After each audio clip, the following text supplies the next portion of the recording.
नमस्कार। मैं उमा श्रीवास्तव आप सभी का इस चैनल में स्वागत करती हूँ। बहनों, जैसा कि इस समय करवा चौथ आने वाला है। करवा चौथ का व्रत कार्तिक महीने की कृष्ण पक्ष की चौथ को किया जाता है। जहाँ तक पूजा पाठ का विधान है वो तो सभी लोग जानते हैं एवं घर में अपनी रीति रिवाज के अनुसार सभी लोग इसका पालन भी करते हैं। लेकिन करवा चौथ की में जो 4 कथाएँ होती हैं, करवा चौथ के व्रत में शाम के समय जब हम लोग पूजा करते हैं, तो पूजा करने के पश्चात गणेश जी की और माँ पार्वती, शंकर जी की पूजा के बाद 4 कथाएँ बोली जाती हैं। वही कथा हम आपको सुनाने जा रहे हैं। लेकिन इसके पहले हम चाहेंगे कि आप सभी लोग हमारे इस चैनल को सब्सक्राइब ज़रूर करें और साथ में सब जगह शेयर करें ताकि ज़्यादा से ज़्यादा लोग इन कथाओं को सुन सकें। अब हम कथा सुनाने जा रहे हैं। पहली कथा यह है कि एक नगर में एक सेठ रहते थे। उनके 7 पुत्र थे। उन 7 पुत्रों के बीच में केवल एक लड़की थी, यानी एक ही बहन थी उनकी। वो बहन सबको, अपने भाइयों को, स्वाभाविक इकलौती लड़कियों की तो बहुत प्यारी थी। तो उस लड़की का बीरावती नाम था। तो उसका विवाह हो चुका था। तो वो करवा चौथ व्रत रही। वो मायके में थी उस दिन, करवा चौथ वाले व्रत के दिन। तो जब वो सुबह से उसने जब अन्न जल नहीं लिया तो शाम तक स्वाभाविक है कि उसको कमजोरी लगने लगी, चक्कर आने लगे। तो भाई लोग जो थे उसको बहुत चाहते थे। तो उन्होंने क्या किया कि हमारी बहन तो बहुत चक्कर आ रहे हैं और तबीयत खराब हो रही है। तो उन्होंने क्या किया कि एक जो पास में एक पीपल का पेड़ था, तो एक भाई ने क्या किया, दीपक जलाया और सामने से छलनी पेड़ों के पत्तों के बीच में भाई छुप गया और सामने से छलनी लगा के, और दूसरे भाई बोलो, देखो बहन, चंद्रमा निकल आया, अब तुम जल्दी से खाना खा लो, व्रत की पूजा कर लो। जैसे कि पेड़ों को उसने, अब बहन ने समझा, बीरावती ने, कि पेड़ों के पीछे से चंद्रमा निकला। झुरपुट से देखा उसने। तो उसने जल्दी से पूजा कर ली और उसने साथ में जल पी लिया और माँ खाना लाई। तो खाने लगी। तो जैसे उसने पहले कौर खाने की कोशिश करी तो उसको छींक आ गई। जब दूसरा कौर खाने की कोशिश करी तो उसमें बाल निकल आया। जब तीसरा कौर खाने जा रही थी तो उसके ससुराल से खबर आ गई कि तुम्हारे पति का प्राणांत हो गया है। और वो बीरावती खूब जोर जोर से रोने लगी। भाई उसकी दशा को देखकर बहुत ही परेशान होने लगे कि हमारी वजह से लगता है इसको ये परेशानी झेलनी पड़ रही है, अब क्या करें। तो फिर सब लोग उसके ससुराल गए। तो ससुराल में वहाँ पे बहन गई तो अपने पति की लाश के पास खूब रोने लगी, बिलखने लगी। अब भाइयों ने बता दिया, क्षमा मानने लगे कि बहन के सब हमारी वजह से हुआ। करवा चौथ की चंद्रमा नहीं निकला था, उसमें हमने तुम्हें उसके पहले खाना खिला दिया, पानी पिला दिया। अब बहन करे तो क्या करे। अब वो बिलख रही थी बहुत तेज तेज से। तो वहां से शंकर पार्वती जी निकले। उन्होंने ये दृश्य देखा तो उन पार्वती जी से बीरावती का दुख देखा नहीं गया। उन्होंने शंकर जी से प्रार्थना करी कि हे प्रभु, आप तो सर्वसमर्थ हैं, इससे जो भी अपराध बन पड़ रहा है तो इस पर कृपा करिए। तो शंकर जी ने पार्वती जी बात मानी और उन्होंने उसके पति को जीवित कर दिया। माँ पार्वती, शंकर जी और माँ पिता माँ पार्वती, शंकर जी और गणेश जी की कृपा से उसका पति फिर से जीवित हो गया। उसने दोबारा पूजा करी गणेश चौथ की, करवा चौथ की, और उसने, बीरावती ने, अपने पति को प्राप्त किया। ये बहुत ही सुंदर कथा है। ऐसे ही करवा चौथ महारानी सबके पतियों की लंबी आयु प्रदान करे। अब हम दूसरी कथा सुनाने जा रहे हैं करवा चौथ व्रत की। एक बार क्या हुआ कि एक राजा राज करते थे। उनकी एक ही लड़की थी। तो जब उनके घर में एक साधु महात्मा भीख मांगने, भिक्षा मांगने आया करते थे। पहले साधु महात्मा जाते थे घर घर से, भिक्षा मांगा करते थे और उसी से भोजन बना के खाया करते थे। तो वो, जब राजा की बहू आती थी तो वो आती थी, चरण छूते थी साधु महात्मा के। तो साधु महात्मा हमेशा उसको आशीर्वाद देते थे, सुहागवती, सौभाग्यवती भव, इस तरह से आशीर्वाद देते थे बहू को। और जैसी उनकी बेटी आती थी, यानी राजकुमारी जिसका भी विवाह नहीं हुआ था, तो वैसे ही राजा बोलते और साधु जी बोलते, बेटा खुश रहो, सुखी रहो। अब ये हर साल ये, मतलब जब भी आती है शब्द बोलते, तो उसको कुछ समझ में नहीं आते थे। राजा रानी ने भी कुछ नहीं ध्यान दिया। खैर कोई बात नहीं। फिर एक बार राजा रानी से रहा नहीं गया। तो उन्होंने साधु महात्मा से कहा, आप हमारी बेटी को, जैसा कि इसका विवाह करने जा रहे हैं हम लोग, आप इसको ऐसा आशीर्वाद दीजिए, सौभाग्यवती रहो, सुहागवती रहो। तो साधु महात्मा ने बताया कि क्या बताएं, इसके भाग्य में सुहाग है नहीं और सुहाग नहीं है, तो अब क्या किया जाए। तो उन्होंने कहा, साधु महात्मा ने कहा कि इस नगर में एक श्यामा धोबी रहती है। अगर ये राजकुमारी उसकी सेवा करे और वो उनके उसको, सुहाग को, जिंदा वही जिंदा कर सकती है, उसके सुहाग को वापस कर सकती है श्यामा धोबिन। अगर उसका आशीर्वाद मिल गया तो इसके पति की आयु लंबी हो जाएगी और ये सुखी रहेगी, सौभाग्यवती हो जाएगी। अब ने अपनी बेटी को बताया कि बेटा तुम्हें ये करना है। तो अब ये राजकुमारी क्या करती थी, जब सब लोग रात में सो जाते थे तो जब श्यामा धोबिन सो जाती थी तो उसके घर में जाती, खूब काम करती, झाड़ू लगाती, बर्तन वर्तन पड़े होते, घर की साफ सफाई करती, इस तरह से काम करके सुबह आ जाती। अब श्यामा धोबिन सोचती, सुबह जब उठती पूरा काम करना मिलता, सोचती कि अरे मैं इतनी थकी होती हूँ, मैं रात में सो जाती, मुझे पता नहीं चलता मेरा ये क्या कहते हैं कि मेरा काम कौन कर जाता है। तो उसने क्या किया, बहुत कोशिश करी, उसको पता ही नहीं चल पाता था। तो एक दिन श्यामा धोबिन ने अपनी उंगली काट ली, चुंगली काट ली और सोचा कि जब मैं रात में ये आएगी तो मैं सोऊंगी ही नहीं, फिर मैं इसको पकड़ लूंगी। अब राजकुमारी आई और उसने काम करना शुरू कर दिया। तो श्यामा धोबिन बोली कि आप हमारे घर का काम क्यों करती हैं, वजह बताइए, आपने इतनी हमारी सेवा करी है, अब हम का आपका ऋण कैसे उतारेंगे। तो राजकुमारी बोली कि पहले आप हमें वचन दीजिए तभी हम आपको अम, का वजह बताएंगे। तो उनका 3 बार वचन दीजिए, दिया दिया दिया। श्यामा धोबन ने सोचा कुछ होगा, हम क्या देंगे, उन्होंने बोल दिया दिया दिया दिया। अब राजकुमारी ने कारण बताया कि हमारे भाग में सुहाग नहीं है, अगर आप अपना सुहाग हमको दे देंगी तो हमारा जो पति हमारे भाग में मरा हुआ सुहाग है, यानी जिससे भी हमारा विवाह होगा वो हमारे शादी शादी के समय पे वो खत्म हो जाएगा। तो अगर आप अपना सुहाग दे देंगे तो हमारा पति जिंदा रहेगा, हम सौभाग्यवती हो जाएंगे। अब स्वयं धोबिन धक्के से रह गई, करे तो क्या करे। खैर राजकुमारी का विवाह का समय आया।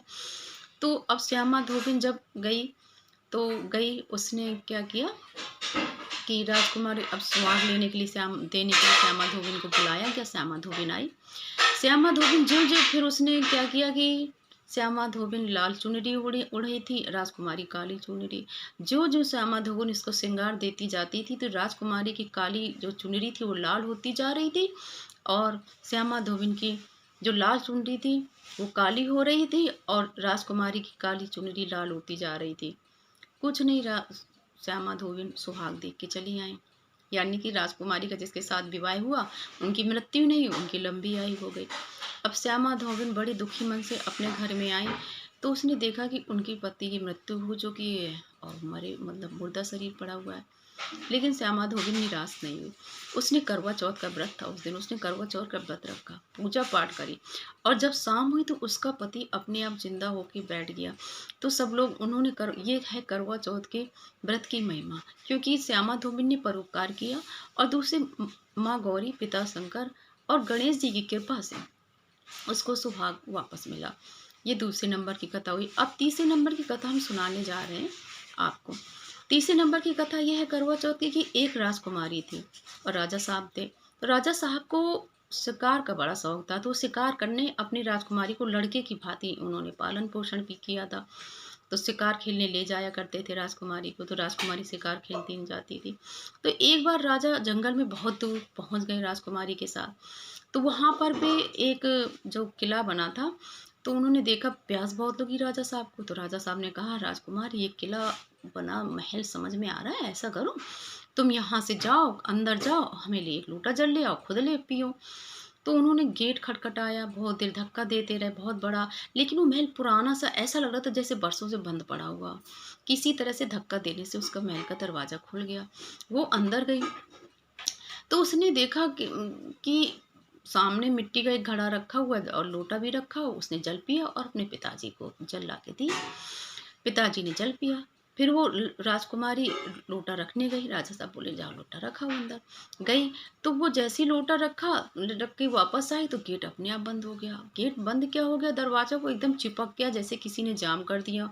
अब बाहर राजा साहब चिल्लाए, अंदर से राजकुमारी रोए। राजा साहब घंटों बैठे रहे, कोई नहीं था वहाँ। तो फिर राजा साहब ने कहा बेटा जाओ अंदर महल में देख के आओ कौन है। तो राजकुमारी महल में अंदर गई तो वहाँ कोई नहीं था। हाँ, उसने देखा कि एक बिस्तर पे, एक पलंग पे कोई चादर ओढ़े लेटा हुआ है, इसके अलावा कोई नहीं देखा। उसने आके बताया पिताजी वहाँ पे तो कोई अंदर लेटा हुआ है ओढ़े चादर, लेकिन यहाँ कोई है नहीं। और कोई नहीं दिख रहा। अब राजा साहब को एक ज्योतिषियों की बात आ गई, तो याद आ गई। उन्होंने राजा साहब को ज्योतिषियों ने बताया था जब राजकुमारी पैदा हुई थी कि इसके भाग में मरा हुआ सुहाग है। तो उसने राजकुमारी से कहा, बेटा जो भी चादर ओढ़े लेटे हुए हैं वही तुम्हारे सुहाग हैं, उनकी तुम सेवा करो तो एक हो सकता है ईश्वर की कृपा से सब कुछ अच्छा हो जाए। इतना कहकर राजा साहब चले आ गए। अब राजकुमारी ने समझ लिया कि यही मेरे पति हैं, तो उसने जाके चादर हटाई, देखा खूबसूरत राजकुमार लेटे हुए हैं। अब वो खूब महल कर प्रतिदिन काम करती थी, लेकिन उसने देखा कि उनके सारे शरीर में सीकें लगी हुई हैं। वो रोज एक सीख निकाल के बाहर फेंक देती थी। ऐसे एक बार ये महल की खिड़की में खड़ी थी, तो वहां से एक जादूगरनी की लड़की निकली। तो उसने देखा राजकुमारी ने खिड़की से, कोई उसको दूसरा दिखा तो उसको बड़ी खुशी हुई। उसने कहा, सुनो सुनो, अंदर आओ मेरे महल में, मेरा मन नहीं लगता, तुम मेरे साथ रहोगी। जादूगरनी ने सोचा कि चलो महल है, अंदर रहेंगे। तो उसने कहा, दरवाजा नहीं खुल रहा है। तो जादूगरनी तो सब जानती थी, उसने दरवाजा खोल दिया, अंदर आ गई। अब राजकुमारी के साथ रहने लगी। अब राजकुमारी दिन भर काम करती, सुबह उठती और नहा धो के एक सीख रोज निकाल देती राजकुमार की, जो पलंग में लेटे हुए थे। ये जादूगरनी की लड़की देखा करती थी। तो उसने क्या किया कि जब जब आखिरी सीख बची तो उसने सोचा, राजकुमारी ने अब काम करके अब मैं नहा के आके फिर इनकी सीख निकालूंगी। अब जादूगरनी की लड़की देखा आखिरी सीख बची है, जैसी राजकुमारी नहाने गई उसने सीख निकाल के फेंक दी। अब सीख निकाल के फेंक दी तो राजकुमार उड़ गए। कहते हैं, अरे हमारी किसने बहुत बड़ी इतनी बड़ी सेवा करी है। तो जादूगरनी की लड़की बोली कि सेवा तो हमने करी है, तो और हमने आपकी बहुत सेवा करी है। तो राजकुमार ने कहा कि हम तुमसे विवाह करेंगे।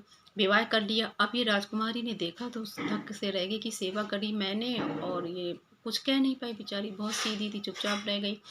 अब एक दिन राजा साहब ने देखा कि ये जो दासी, यानी वो दासी का काम करने लगी राजकुमारी, कि तुम कौन हो, तुम लगती तो नहीं हो दासी जैसी, तुम बहुत सुंदर हो, राजकुमारी जैसी लगती हो, कि बात क्या है। तो राजकुमारी ने फिर सारी सच्ची सच्ची बातें बता दी, राजा साहब हम राजकुमारी हैं, हम, और ये लड़की जादूगरनी की है, और इसने जब मैं नहा रही थी आपकी आखिरी सीख निकाल दी, आप जीवित हो गए, और हमें आपने समझा कि इसने सेवा करी है। तो राजकुमार को बड़ा गुस्सा आया। उसने जादू करने की लड़की को फांसी की सजा, यानी कि उसको मार दिया, और राजकुमारी को लेकर उसके पिता के पास आया और बड़ी धूमधाम से विवाह हुआ। यानी कि इतना, मतलब प्रभु की कृपा से सेवा करने से उनके पति मिले, और ऋषियों मुनि का भी बात सही हो गई। ये होता सिर्फ प्रभु की कृपा से, ईश्वर के आशीर्वाद से। ये करवा चौथ के व्रत की महिमा। अब हम आपको सुनाने जा रहे हैं करवा चौथ यानी गणेश चौथ की व्रत कथा, चौथी कथा। एक बार क्या हुआ कि पार्वती जी ने गणेश जी से पूछा कि हे पुत्र, कार्तिक मास में तुम्हारी किस नाम की पूजा करनी चाहिए। गणेश जी ने कहा कि माता, मेरी कार्तिक मास में पिंड नामक गणेश की पूजा करनी चाहिए। इसमें और इस व्रत को करने से सुहागन स्त्री को सुहाग मिलता और धन दान ऐश्वर्य की वृद्धि होती है। तो फिर आगे बताया, श्री कृष्ण भगवान ने भी अर्जुन से, युधिष्ठिर जी से कहा कि अगर तुम्हें खोया हुआ राज पाना है तो कार्तिक माह की कृष्ण पक्ष की चतुर्थी को व्रत करो, तो तुम्हें खोया हुआ राज पुनः वापस मिलेगा। युधिष्ठिर जी बड़े प्रसन्न हुए, वो व्रत करने लगे। फिर कृष्ण भगवान ने इसकी कथा सुनाई कि एक बार क्या हुआ कि वृत्तासुर नामक दैत्य पाताल लोक में रहता था। उसने क्या किया, समुद्र के बीच में कि सब देवताओं को परेशान करना शुरू कर दिया और स्वर्ग पर अधिकार जमा लिया। सब देवता लोग भगवान के पास गए कि हमें क्या करना चाहिए। तो भगवान ने कहा, अगस्त ऋषि के पास जाओ, क्योंकि बत्तासुर समुद्र के बीच में रहता है और अगस्त ऋषि ही समुद्र को पी सकते हैं। जब वो समुद्र को पी लेंगे तो तुम बत्तासुर को मार दोगे, तुम्हारा राज वापस मिल जाएगा। इंद्र गए बत्तासुर के पास और अगस्त ऋषि के पास, और अगस्त ऋषि से प्रार्थना करी कि हे मुनि जी, हमें हमारा आप समुद्र पी लीजिए तो हमें हमारा राज्य मिल जाएगा और देवता लोग स्वर्ग में आराम से रह सकेंगे। अगस्त मुनि बड़े प्रसन्न हुए, क्योंकि ऋषि मुनि लोग परोपकार करते हैं। उन्होंने कहा, आप चिंता मत करिए, हम पी लेंगे। अब इतनी प्रार्थना करके देवता लोग चले गए। अब अगस्त ऋषि ने सोचा कि हमने बोल तो दिया है कि हम समुद्र पी लेंगे, लेकिन 100 योजन का समुद्र का पानी हम कैसे पी पाएंगे। फिर उन्होंने गणेश जी से प्रार्थना करी। गणेश जी से प्रार्थना करी कि मुझे इतनी शक्ति दीजिए कि मैं समुद्र का जल पी सकूं। गणेश जी का व्रत किया उन्होंने, गणेश चौथ का, और कार्तिक मास की कृष्ण पक्ष की गणेश चौथ का व्रत किया। गणेश जी के आशीर्वाद से वो अगस्त ऋषि उस समुद्र के जल को पी गए। जब पी गए तो इंद्र जी ने वृत्तासुर राक्षस को मार के अपने स्वर्ग का राज प्राप्त किया। कहने का मतलब कि गणेश चौथ के व्रत के प्रभाव से गणेश चौथ के व्रत के प्रभाव से राजा इंद्र ने वृत्तासुर को मारा। अगस्त ऋषि समुद्र का जल पी सके, और एक दिन और युधिष्ठिर जी को भी अपना राज वापस मिला। ये है गणेश चौथ यानी करवा चौथ के व्रत की महिमा का वर्णन। ये बहुत अच्छी कथाएं हैं, हमारी पारंपरिक कथाएं हैं, इनको सुने।